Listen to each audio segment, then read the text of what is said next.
नमस्कार दोस्तों, आप देख रहे हैं तहलका हरियाणा। मैं आपका होस्ट एंड दोस्त राजेंद्र रावत। आज हम ले चलेंगे आपको चारठ मल्ला मॉडल टाउन स्थित इंदिरा गांधी पार्क में, जहां पर हो रही है श्रीमद् भागवत की पावन कथा। और व्यासपीठ पर आसीन हैं श्री नीरज कृष्ण महाराज जी, जो अपनी सुमधुर वाणी में भागवत कथा का जो है वर्णन करेंगे। और ये श्री धाम गोवर्धन से पधारे हैं और इनकी पूरी मंडली जो है बहुत ही मतलब बहुत ही सुव्यवस्थित तरीके से भागवत कथा का जो है वर्णन करते हैं। और पूरा 7 दिन ये कथा चलेगी। आज 11 तारीख है और 11 तारीख से 17 तारीख तक ये निरंतर कथा का पाठ होगा इंदिरा गांधी पार्क में। और इसके जो आयोजन करता है वो नागपाल यादव जी और उनका पूरा परिवार है। और उन्होंने आयोजन का जब उनसे हेतु पूछा तो उन्होंने बताया है कि जिस प्रकार से अभी पाकिस्तान की कायराना हरकत हुई है आतंकवादी पहलगाम में और हमारे देश पे विपत्ति है, तो उन्होंने कहा कि ये भागवत कथा का एक मात्र तात्पर्य है कि सनातन धर्म की रक्षा हो और जो हमारे वीर सैनिक हैं और जो इसमें हताहत हुए हैं जो भी व्यक्ति, उनको श्रद्धांजलि देने के लिए, और जो वीर सैनिक हैं वो विजय प्राप्त करें और एक बार हमारे देश का गौरव पुनः बढ़ाएं। और कोई भी देश भारत की तरफ इस तरह नहीं देख सकता है। और यही कुछ ऐसा ही कुछ गीता में जो संदेश दिया गया है, भागवत में संदेश है, ऐसा ही कुछ उन्होंने कहा है। भोजन और भजन की एक बात कही है कि भोजन मात्रा में लेना चाहिए और भजन जो है उसकी कोई वो असीमित होना चाहिए, आप करते रहिए। और इसमें कई महिलाओं ने कलश यात्रा में भाग भी लिया, जो कि यहाँ इंदिरा पार्क से लेके सीधा कृष्णा मंदिर चारठ मल्ला गई और उसके बाद यथावत विधि द्वारा जो है कलशों को वहां पे स्थापित किया गया। और शाम के 3 बजे से कथा का प्रादुर्भाव फिर से होगा और उसमें से कुछ अंश हमने लिए। आइए देखते हैं हमारी रिपोर्ट में कि भागवत कथा किस प्रकार से बन पड़ी है। और एक बार फिर से हम कहेंगे जय श्री कृष्ण, और हमारे चैनल को लाइक और सब्सक्राइब करना ना भूलें और कमेंट्स करके बताएं कि आपको हमारा ये वीडियो कैसा लगा। धन्यवाद।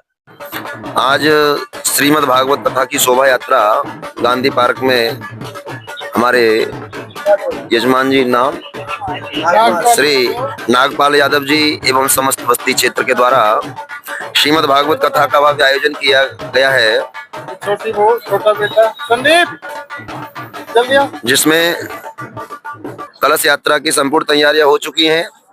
और कहते हैं कि भाग्योदय न बहुजन्म समर्जते न सत्संगमम च लभते पुरुषो यदा वै अज्ञान हेतु प्रतमोह मदांधकार नाशम तदा तदोदयते विवेक जयते। भगवान की कृपा से श्रीमद् भागवत कथा का आयोजन होता है और जहाँ विशेष कृपा होती है वहां होता है, ऐसा नहीं कि सब जगह हो। तो मैं तो एक ही संदेश सबको देना चाहूंगा, क्योंकि भागवत मुक्ति को देने वाली, और जहाँ कथा हो, जहाँ सत्संग हो, सत्संग की बड़ी सुंदर महिमा कही है। जहाँ सत्संग होता है वहाँ भगवान का वास होता है, चाहे भागवत जी के द्वारा हो, श्रीमद् गीता जी के द्वारा हो, रामचरितमानस के द्वारा। अधिक से अधिक संख्या में आकर के ये 7 दिन चलने वाला यज्ञ है। आज 11 मई से और 18 मई तक इस कार्यक्रम का आयोजन किया जाएगा, जिसका समय निर्धारित समयानुसार किया जाएगा। वैसे संध्याकालीन वेला का समय है, तो अधिक से अधिक संख्या में आकर के इसमें कथा श्रवण करें। जय श्री राधे, जय श्री श्याम। बोल खाटू नरेश की जय, बोल हारे के सहारे की जय, बोल 3 बार धारी की जय हो।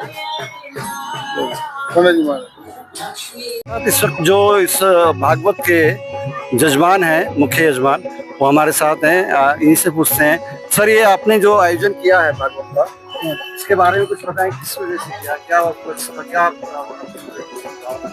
ये जो हमारे देश में इन्होंने आतंकवादियों ने उनको मारा है पहलगाम में, उनकी आत्मा की शांति के लिए, देश की शांति के लिए। और जो है ये मोदी जी जो कर रहे हैं बहुत अच्छा कर रहे हैं, और ईंट का जवाब पत्थर से दे रहे हैं। हम कह रहे हैं ये जरूरी होना चाहिए था, और कोई भी देश अगर हमारे देश को ऐसे कुछ भी करता है तो उसका तुरंत ऐसे ही जवाब देना चाहिए।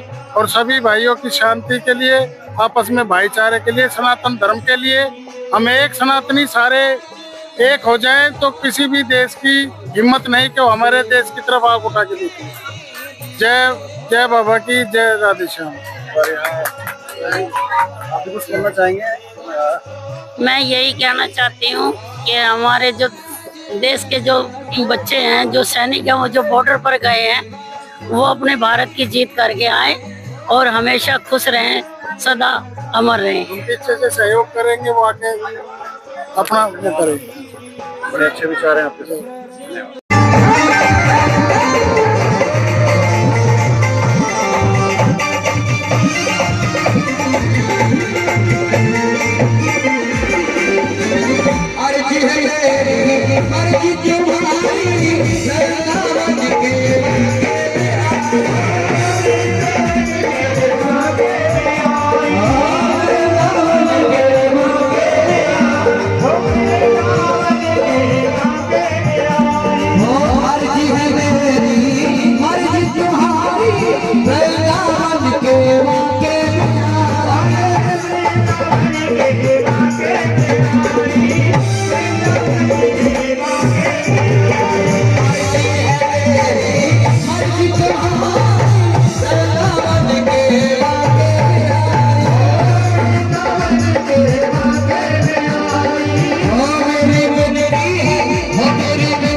शुभ अवसर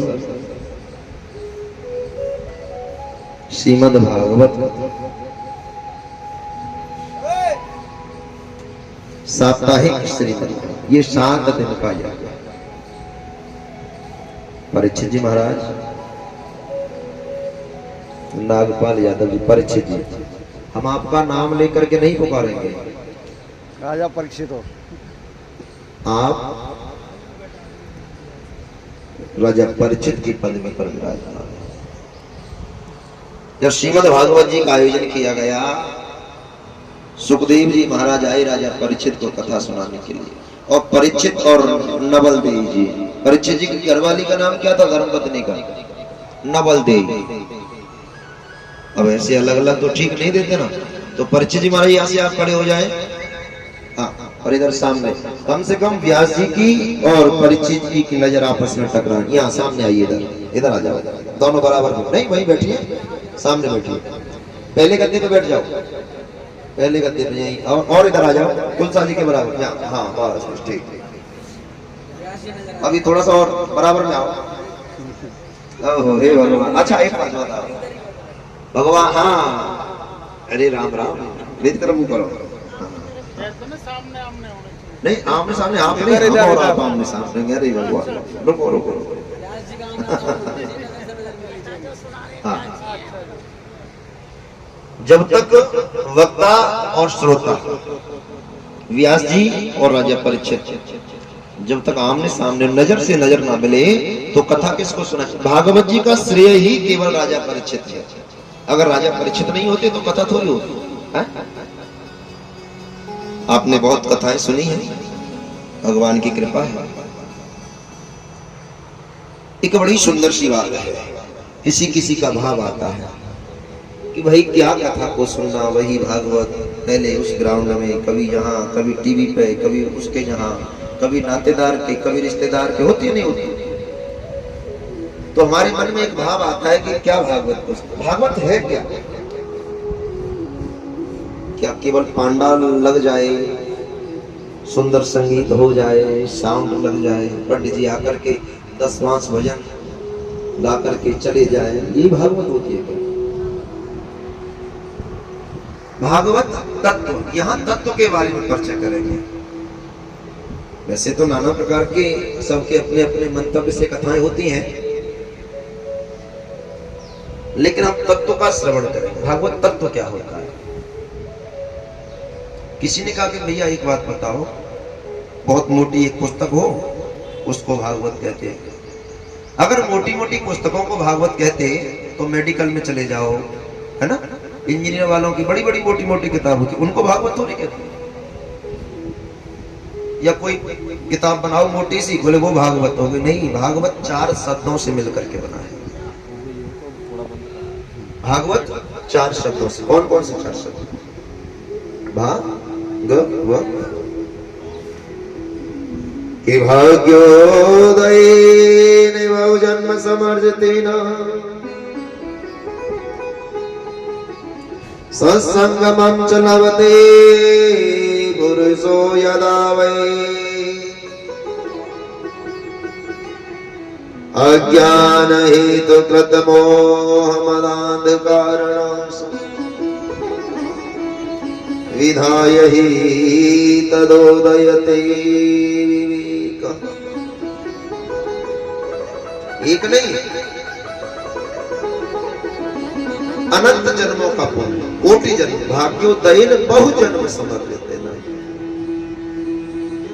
अगर आज कहीं कथा हो रही है, हम लोग निकल करके गए, पता लगा 10 मिनट आधा घंटे आए, पांडाल में बैठे और कथा सुन करके चले गए, ये भगवान की कृपा है। लेकिन उसी कथा को अगर हम यजमान बन करके, मौली बंधवा करके और साप्ताहिक नियम से अगर कथा सुन रहे हैं तो ये सौभाग्य है।